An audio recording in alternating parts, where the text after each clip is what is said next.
नमस्कार, प्रणाम। मेरा नाम है विवेक और इस वक्त मैं मौजूद हूँ पटना में और हमारे साथ कौन है? सबसे पहले तो मैं कैमरामैन को बोलूँगा एक बार इधर फोकस कीजिए। हमारे साथ बिहार की शेरनी अक्षरा जी हैं। सबसे पहले तो अक्षरा जी स्वागत है आपका। Thank you very much. पर जब भी मैं सुनती हूँ शेरनी शेरनी, आज मैं शो में गई थी वहां पे भी शेरनी शेरनी मुझे आपकी दहाड़ जो है ना, वो बाकी मेरा लड़कियों को नाम सबको प्रेरित नाम ही करते हैं। नाम रख दिया है आप लोगों ने। क्या बात। अच्छा, एक फैन भी आई हुई है, बहुत दूर से आई हुई है। सबसे पहले तो अपना टैटू दिखा दीजिए। नीचे मुलाकात हुई थी, बहुत देर से वे वेट कर रही थी। सबसे पहले तो आप टैटू देखिए, क्या जबरदस्त टैटू बना हुआ है। मैं शॉक्ड हूँ जब से मैंने देखा है कि इतना ज़्यादा भी कोई प्यार कर सकता है। मेरे लिए ये पहली बार ऐसा कुछ है और it's a big surprise for me. तो मैं निशब्द हूँ इस मामले में, मैं क्या ही बोलूँ बस आपका नाम क्या हुआ? नेहा न्यारे नेहा ने कहाँ से आप आई हैं? कैमूर भगवा। मतलब कैमूर से अक्षरा जी के लिए यहाँ पे कहाँ से आपने ये सारा टैटू जो है कहाँ से बनवाया? टैटू तो मैं दिल्ली में बनवाई थी, गाजियाबाद में। कितना तकलीफ होता है टैटू बनवाना और उसको आजीवन रखना और घर वालों का सहमति मिलना उसमें? हाँ, हमारे मम्मी पे मैं बोल रही थी, मतलब दीदी का पिक्चर गाना सब कुछ देखते हैं तो मेरी मम्मी बोलती है कि अक्षरा दीदी को जब देखो तो मेरे मम्मी पापा सब लोग पहचानते जानते हैं। मम्मी पापा से गाली सुनवाती है। नहीं नहीं दीदी, ऐसा कोई बात है। मेरे मम्मी पापा सब लोग बहुत आज बहुत वो लोग खुश हैं कि आज मैं आपसे मिली हूँ, सबको पता है। और मैं दिल्ली में बनवाई थी, खुद मेरे पापा पैसा दिए थे, मैं जिद की थी कि मेरी दीदी का टैटू बनवाएंगे। तो मेरे पापा बोले ठीक है, तो यहाँ दिल्ली में बनवाए थे। और रही बात दर्द उर्द का, तो मैं दीदी को इतना मानते हैं, इतना प्यार मोहब्बत करते हैं कि मेरे को कुछ दर्द नहीं हुआ। दीदी के सोच सोच के मैं बनवा ली, कुछ नहीं हुआ। मैम, बड़ा टैटू का प्रचलन चला है इन दिनों भोजपुरी में। सभी लोगों के टैटू बने हैं, लेकिन किसी फीमेल सिंगर का, किसी फीमेल एक्ट्रेस का इस तरीके का टैटू और एक लड़की बनवा के आती है तो कैसा महसूस होता है? एक तो वो चीज़, और दूसरी चीज़ कि कितना ये टैटू को लेके बवाल जो चल रहा है इंडस्ट्री में कि टैटू बनवाना है, काम पाना है, इसको लेकर के आप क्या सोचती है? दोनों सवाल। अ, सबसे पहले तो टैटू बनवाना है, काम पाना है, ये लॉजिक मेरे समझ से परे है। क्योंकि अगर ऐसा कोई कहता है तो कोई काम पाने के लिए भी अगर अपने आप को दर्द देता है और तुमको मानता है एज अ कलाकार, वो आपके लिए बहुत बड़ी बात है। अगर आपके लिए कोई 2 मिनट भी इस वक्त निकाल रहा है या आपको देखता है या आपके लिए इतना एफर्ट लगाता है, वो आपके लिए बहुत बड़ी बात है। मैं तो इस चीज़ को बहुत मानती हूँ। लोग मानते हैं नहीं मानते मुझे नहीं पता, लेकिन मुझे ऐसा लगता है कि एक तरीके से आप जैसे लोग अगर मुझे प्यार कर रहे हैं या मेरे लिए 2 मिनट भी निकाल के मुझे यूट्यूब पे या कहीं पे भी सर्च कर रहे हैं, या मेरा नाम ही क्यों नहीं टैटू करा रहे हैं या जो भी कर रहे हैं, ये मेरे लिए बहुत मायने रखता है। क्योंकि मुझे ऐसा लगता है कि मैं इतना नहीं डिजर्व करती हूँ जितना प्यार पा रही हूँ इस वक्त। अब जिस तरीके से खेसारी जी का टैटू बना के सौम्या आई थी, लेकिन सौम्या को जिस तरीके से ट्रोल किया गया था, उनको बहुत ज़्यादा यूट्यूबर ने ट्रोल किया कि उनको काम नहीं आता है, वो सिर्फ टैटू बनवा करके खेसारी जी के साथ काम करने के लिए आ रही है। बहुत ज़्यादा लोगों ने ट्रोल किया था। कहीं आपको तो नहीं लगता कि इनको भी लोग इसी तरह से ट्रोल करने वाले हैं इसके बाद? ट्रोल अक्षरा जिसकी फैन है ये, जब वो ट्रोल से नहीं डरती है तो ये क्या डरेगी? जब जब इन्होंने खुद अपने मुंह से बोला कि इतना प्यार है कि मुझे कोई फर्क नहीं पड़ता है, तो फिर ट्रोल से क्या ही डरेंगे? हम डरे ना मेरी फैन डरेगी। आई एम सो हैप्पी कि मुझे इंस्पिरेशन के रूप में लड़कियां लेती हैं या इतना मुझे प्यार देती हैं। मैं चाहती हूँ कि इन लोगों के लिए और इतना स्टैंड लेती रहूँ। माता रानी इतनी शक्ति दे, आप इनका प्यार, इनके प्यार को पाकर मैं इतनी स्ट्रांग और बनती जाऊँ कि मैं इन लोगों के लिए आगे भविष्य में कुछ कर पाऊँ। क्या बात है। अच्छा, कैसे एहसास हुआ कि वो स्पेशल सिर्फ अक्षरा जी हैं जिनके लिए आपका दिल धड़कता है और जिनके लिए आप इतना आगे कुर्बान हो सकती है कि दिल्ली जाकर के टैटू बनवाना और फिर कैमूर से पटना पहुंचना, इनको ढूंढना, उसके बाद अपने आप को दिखाना कि मैं आपका कितनी बड़ी फ़ैन हूँ? कितना चैलेंज होता ये तो सब प्यार मोहब्बत है कि मतलब दीदी तक खींच के लाया हमको। है? अच्छा, दीदी के लिए कुछ तैयार भी की थी आप, तो क्या तैयार किए हैं दीदी के लिए आप? दीदी के लिए एक गाना गाए हैं कि बाटे बदन मिल्की मिल्की, बाल बाटे लंबा लंबा सिल्की, बाटे बदन मिल्की मिल्की, बाल बाटे लंबा लंबा सिल्की, रूप इतना सुंदर फिदा होखे मैनू मैन, रूप इतना सुंदर फिदा होखे मैनू मैन, हम हैं अक्षर के फैन, हम हैं अक्षर के फैन, हम हैं अक्षर के फैन, हम हैं अक्षर के फैन। एही तरे दहाड़त रहा होली न लैकी कमजोर हो, मेहनत से आगे बढ़लू हिम्मत न हरलू थोड़ हो, हिम्मत न हरलू थोड़ हो। क्या बात है, बहुत खूब। गाना रिलीज हो गया है क्या? नहीं, गाना का शूटिंग कल चल रहा था लेकिन फिर अधूरे रुका है, अभी उसका शूटिंग करवाना है। इसकी गारंटी हम नहीं लेते, क्योंकि भोजपुरी इंडस्ट्री का मानना है कि जो गाना निकल जाता है, जो अच्छा होता है, वो गाने बड़ी जल्दी चोरी हो जाते हैं। और अक्षरा जी को लेकर के है तो मुझे लगता है कोई ना कोई आपसे पहले निकाल ही देगा। क्या लगता है आपको कि जिस तरीके से गाने भोजपुरी में आते हैं, जो अच्छे होते हैं, जो आपके भी बहुत अच्छे अच्छे गाने आते हैं, उसको लेकर के बड़ा जल्दी लोग चोरी का मामला शुरू कर देता है? अ, अभी इतना मतलब मैं इतने अलग फोकस्ड वे में मैं चलती हूँ ना कि मुझे ये सारी चीज़ें दिखती नहीं और ना मैं ध्यान देती हूँ इन चीज़ों पे। कौन चोरी कर रहा है, कौन क्या कर रहा है, करते हैं लोग। ये सही भी नहीं है, गलत है। सबको अपना अपना काम करना चाहिए अपने तरीके से, अगर आप टैलेंटेड हैं, आप उस काबिल हैं, तो आपको चुराने की क्या ज़रूरत है यार। अपने आप को प्रूव करो ना अपने काम के ज़रिए। तो मेरा ये मानना है। बाकी लोग क्या करते हैं, लोगों को आप थोड़े रोक सकते हैं। 5 उंगली बराबर नहीं होती है, सब स्वतंत्र हैं अपनी अपनी चीज़ें करने के लिए। माँ का महीना चल रहा है और माँ का महीना में आपका भी गाने आए हुए हैं। मात्र 2 से 3 दिन में 2 मिलियन से ऊपर गाना है, तकरीबन 2.5 मिलियन से ऊपर होने वाला है आज। क्या कहिएगा, क्योंकि भक्ति गाने को जिस तरीके से लोग प्यार दे रहे हैं, क्या हमारी भोजपुरी वाकई ही में बदल रही है?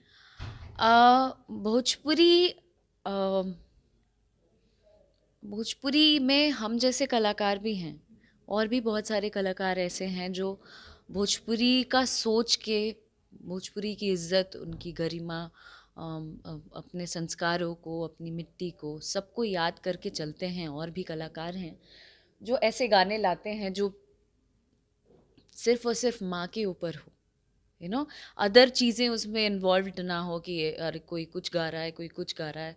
देवी गीत को भी देवी गीत टाइप नहीं करते हैं ट्रीट, कुछ भी गा देते हैं। लेकिन हमारे जैसे लोग भी एग्जिस्ट करते हैं जो मेहनत कर रहे हैं, और देर सवेर ही सही, मुझे लगता है कि हमारे दर्शक उनमें से भी हैं, श्रोता उनमें से भी हैं जो ऐसे गानों को एक्सेप्ट करेंगे। और आज जिस तरीके से आपसे सुनने को मिल रहा है कि ये गाना बहुत तेज़ी से वायरल हो रहा है और लोग पसंद कर रहे हैं। अभी मैं शो के दौरान जब रास्ते में लौट रही थी, तब मैंने खुद अपने कान से सुना, पंडाल लग रहा था, वहाँ पे ये गाना बज रहा था।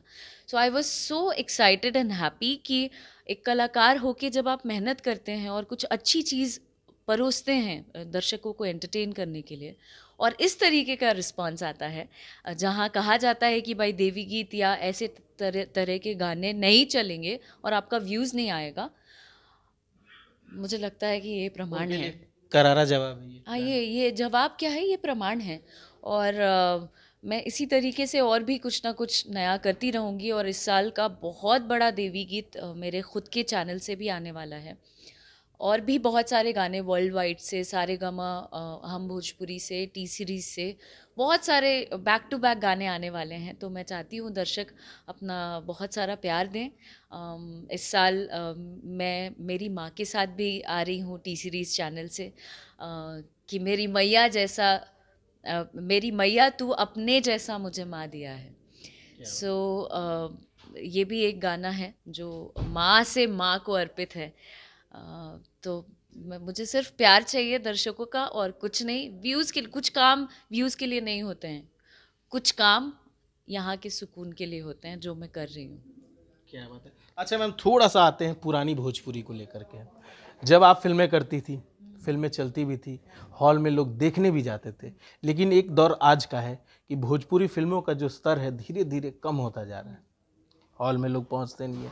जो प्रोडक्शन टीम है वो प्रमोशन उस तरीके से नहीं करती। पहले स्टार्स हॉल तक पहुंचते थे, लोगों से मिलते थे, फैन से मिलते थे, फिल्में चलती भी थी। लेकिन इन दिनों 2 से 3 दिन में किसी भी सुपरस्टार की फिल्में हो उतर जाती है बॉक्स ऑफिस से, चाहे वो दिनेश जी हो चाहे कोई भी हो, सबकी फिल्में चढ़ती ज़रूर हैं लेकिन 1 से 2 दिन में उतर जाती है। तो आपको क्या लगता है किस तरीके से हम अपनी भोजपुरी की जो फिल्में हैं उसको उठा सकते हैं, एक बार फिर से अपनी भोजपुरी फिल्मों का वो दौर पुराना वाला ला सकते हैं? इसमें सभी कलाकारों को एकत्रित होकर इस बारे में विचार करना चाहिए। सरकार को भी इस पर ध्यान देना चाहिए। हमारे पास अच्छे सिनेमा हॉल्स नहीं हैं जहाँ पर दर्शक जाके हमारी फिल्मों को देख सकें। बहुत सारे हॉल्स बंद भी हो गए हैं और ऐसा नहीं है कि सभी फिल्में ख़राब होती हैं। बहुत अच्छे अच्छे लोग हैं जो बहुत एफर्ट लगा के अच्छी फिल्में बना रहे हैं।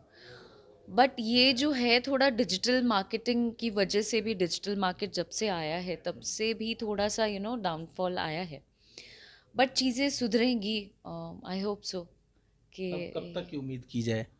मेहनत जारी है। देखिए, दर्शकों से अपील है कि आप अच्छी फिल्मों को सराहें, अच्छी फिल्मों को प्रमोट करें, देखें और अपने जो भी स्टार्स हैं सबको पसंद करते हैं आप, जिनकी भी फिल्में आपको बहुत पसंद है जाकर देखें सिनेमा घरों में, ताकि हमारी भोजपुरी फिल्में भी जीवित रहें। एक दो कड़वे सवाल है जो मैं आपसे करना चाहूँगा, आपकी मर्जी हो, अगर आप बोलना चाहें तो ठीक है, नहीं तो आप उसको नो कर दीजिएगा। क्योंकि जिस तरीके से आपको लगातार यूट्यूबर्स ट्रोल करते हैं या जिस तरीके से इंडस्ट्री के लोग जो आपको पसंद नहीं करते वो ट्रोल करते हैं और कहते हैं कि अक्षरा जी को रोना भी होता है तो वो मेकअप करके आके रोती हैं। ओए अगर ऐसी सोच है तो देखो, अपना अपना नज़रिया है। वो कहते हैं ना, हमारा अपना नज़रिया है। मेरा देखने का अलग है, आपका देखने का अलग है। बहुत से लोग उसको मुझे सांत्वना भी देंगे। बहुत से लोग बोलेंगे अरे बेचारी यार तकलीफ़ में है।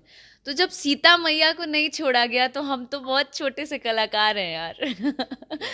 तो मैं दर्शकों के लिए कोई मतलब जो जैसा भी ट्रोल करता है, मेरे लिए नेगेटिव बोलता है, हालांकि मैंने कभी ऐसी ज़रूरत नहीं पड़ी कि मैं मेकअप लगा के रोऊं। इंसान हूँ, कभी भी भावुक हो सकती हूँ, सबको अधिकार है अपनी लाइफ जीने का। इमोशन पे कंट्रोल थोड़े है किसी का।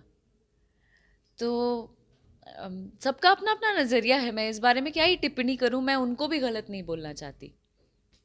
एक और सवाल बड़ा अभी हाल फिलहाल के दिनों में जिस तरीके से आपकी छवि को खराब बाकी करने की, यूट्यूबर्स जितने हैं उनको नमन करती हूँ कि उन्हीं पे आ रहे थे मैं सवाल पे मैम, कि जिस तरीके से आपकी छवि को धूमिल करने की कोशिश की जा रही है या आपके व्यक्तित्व को कुछ भी थंबनेल लगा करके, कुछ भी मुद्दे को लगा करके, आपकी जिस तरह की छवि है बिहार में, जिस तरह आपको दिखाया जाता है बिहार में, कुछ यूट्यूबरों के कारण आपकी छवि खराब होती जा रही है, तो उस पर आप क्या कहिएगा? मेरे इतने सालों की मेहनत, मेरा बेशक बहुत छोटा नाम है लेकिन इनकी बदौलत नहीं है। और इतनी सालों की मेहनत जो है मेरी, ये चंद यूट्यूबर्स नहीं तय कर सकते हैं। और मेरा इमेज या मैं कैसी हूँ, मेरा व्यक्तित्व इनसे नहीं पता चलेगा। जिनको जानना है वो ऑलरेडी जान रहे हैं कि मैं क्या हूँ।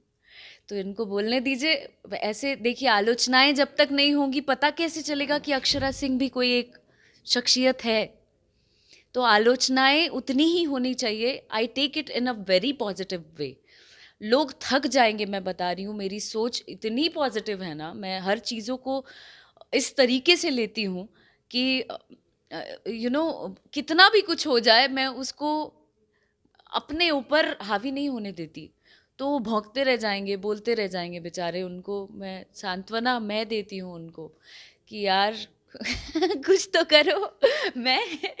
मैं कुछ तो हूँ कि दिन भर अपना इतना समय मेरे ऊपर ज़ाया करते हैं, मेरा नाम लेके अपना घर चलाते हैं, 2 पैसा कमाते हैं। ईश्वर उसी तरीके से ज़रिया बनाए मुझे, और क्या। क्या बात है। नेहा जी के लिए क्या कहिएगा, क्योंकि इतनी दूर से आई है? नेहा जी के लिए आई एम सो थैंकफुल। मैं चाहती हूँ कि देखो, आपने ये मेरे लिए बनाया है, मैं इसकी बहुत कदर करती हूँ। आगे से आप इस तरीके का कोई कदम नहीं उठाएंगी। आपके दिल में मेरे लिए प्यार है, वो मेरे लिए बहुत है, ठीक है ना। आप एक कॉल करेंगी, एक मैसेज करेंगी, दीदी मुझे ज़रूरत है, दीदी हमेशा आपके साथ रहेंगी, ठीक है। और अपने मेहनत के दम पे, जैसे आज इन्होंने कहा ना, एक बात कह दी, ये मत होने देना, ये मत होने देना। जो इन्होंने कहा कि फेम पाने के लिए टैटू बनवा लिया, ये मत होने देना। खूब मेहनत करना, खूब आगे बढ़ना, जब भी मेरी ज़रूरत पड़ेगी मैं हमेशा रहूँगी साथ में। Thank you. क्या आगे भी हो सकता है कि कभी इन केस आपके साथ ये किसी गाने में नजर आ जाए? क्यों नहीं, अच्छे टैलेंटेड लोग को क्यों नहीं काम दूंगी।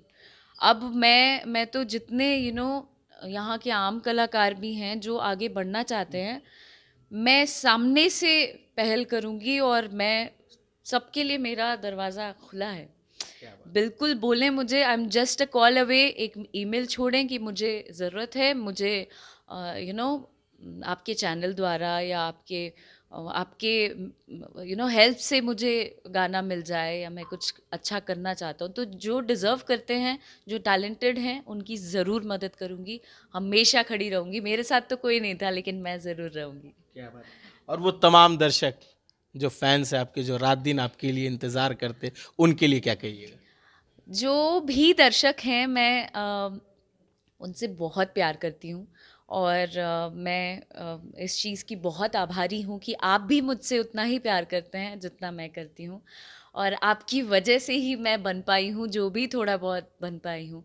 आगे भी इसी तरीके से अपना प्यार, दुलार, आशीर्वाद मुझ पर बनाए रखना, ताकि मैं और भी मेहनत करूँ और आप लोगों को एंटरटेन कर सकूँ। हम जाते जाते झूम झूम पैजनिया जो गाना है वो मैं चाहूँगा दर्शकों के लिए, छोटा सा अंतरा या मुखड़ा जो आपको याद। आओ आप भी गाओ मेरे साथ। मैया के मुँह चुन मुनिया रे, मैया के मुँह चुन मुनिया रे, छुम छुम बाजे पैजनिया रे, छुम छुम बाजे पैजनिया रे, छोटे छोटे सातों रे बहिनिया रे, छोटे छोटे सातों रे बहिनिया रे, छुम छुम बाजे पैजनिया रे, छुम छुम बाजे पैजनिया रे। Thank you so much ma'am अपना टाइम देने के लिए। Thank you very much.